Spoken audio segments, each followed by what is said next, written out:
Hi, I'm Dr. Stephanie Barto with Barto Family Chiropractic. We are in the midst of back to school season, and what I'd like to do is share tips on how we can make this a healthy and happy school year for your child and family. The first tip I'd like to share is backpack safety. We often check posture in the office because your posture is a window to your spine and nervous system. If we see dysfunction in how your spine is aligned on the outside, then we'll also see changes in how your brain and body communicate through the nervous system. If we look at this little guy in the picture on the left, you can see what his posture looks like without a book bag. While it's not ideal because his ears should be over his shoulders, when we look at him wearing a book bag, his head shifts even more forward. And if you look closely, this shift now starts at his hips to compensate for the weight of the book bag. When we wear very heavy book bags, especially for long periods of time, think like middle or high school children who may carry many books with them all day, then those postural changes begin to set in to the point that it's not possible to fix by simply standing up straight. So what we're really talking about here is called forward head posture. For every inch your head is relative to your shoulders, it increases the weight of your head by up to 10 pounds as far as the muscles in the neck and shoulder are concerned.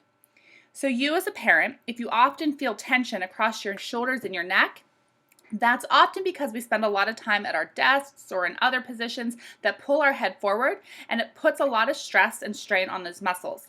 And that's exactly what happens to our kids when they're spending all day long in desks and carrying heavy book bags. Now this is critical because this singular posture change has far-reaching effects on your child's overall health and well-being. First, biomechanically speaking, it's impossible to fill your lungs fully. Go ahead and try it. Hunch yourself forward and try to take in a deep breath. And then sit up straight, and when you take a deep breath, notice how much more air you can take in.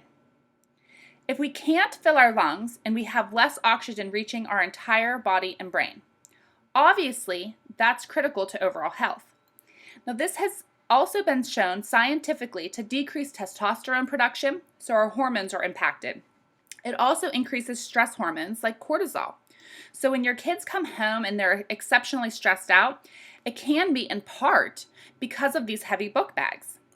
Lastly, forward head posture has been associated with a decrease in serotonin, which results in your child feeling poorly about themselves. This is really important. When we see these postural changes, it stresses our kids out and they feel badly about themselves. So what are we as parents able to do to help our children? We need to teach our children proper backpack safety. As teachers and parents, we can help our kids better manage the weight of their book bags. Any book bag that weighs more than 15% of a child's weight is too much, and it can damage their developing spine. So let me repeat that. No more than 15% of their weight should be in their book bag. So what does that look like? Well, if your child weighs 50 pounds, they should not carry any more than 7.5 pounds. So look at these little girls. They are definitely carrying more than 15% of their body weight. Actually, 10 to 13-year-olds on average carry a book bag that weighs 25.3 pounds. That's 3 times their recommended load. So teachers, make this a little math lesson for your students. Parents, you can do the same at home. Weigh your children, then weigh their book bag. If you have to have your child wear the book bag to see the difference in the weight, then do that. But do the math to find out what percentage of their body weight is the book bag. Now to help accomplish keeping that book bag under 15%, every Sunday, empty your child's book bag and everything that is not necessary. Additionally, we need to make sure we're wearing the book bags properly. Check the straps for proper placement across both shoulders. Also, choose a book bag that has padded straps. Otherwise, those straps can dig into their shoulders, and as you can imagine, that's going to be very uncomfortable. The bottom of the book bag should be about 2 inches above the waistline and should rest in the curve of the low back. You can see the difference in this posture. So on the pic on the right, the book bag is too low, leading to greater compensations. So tighten those straps to raise the book bag for a much stronger posture. Additionally, we need to use both straps. Don't purchase a book bag without two straps. Teach your child that wearing both straps prevents spinal problems. This is a nice illustration to show you what happens on the inside while wearing just one strap.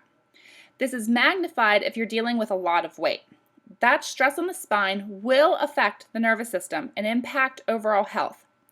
That may not be obvious right now, but perhaps your child will become one of those adults that come into my office in their late 20s or 30s with unrelenting back pain and other health problems with no obvious cause.